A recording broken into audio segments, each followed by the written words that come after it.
Guys, I'm sorry na late ako Nag-makeup pa kasi ako. Trish, okay lang, inaantay ka talaga namin. Di ba guys? Oo nga, Trish, wala yun. Thank you guys. Tara be, tabi tayo. Guys, I'm sorry I'm late kasi yung lolo ko kasi na-stroke dinala pa namin sa ospital. Wala kaming pakialam sa lolo mo. Oo nga, Yan tuloy na oo. late tayo. Oo nga, napaka-importante kasi. Dat sinamahan mo na lang yung lolo mo. Uy, Trish, dito ka na sa akin, Tabi tayo, tara.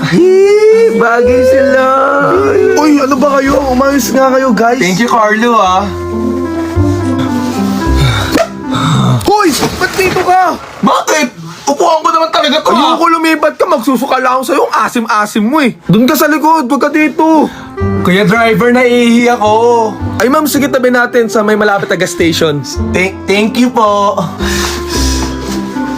Kuya driver, pwedeng i-stop ka muna saglit. Naiihi kasi ako eh. Ang ina mo, ano kasi swerte, ha?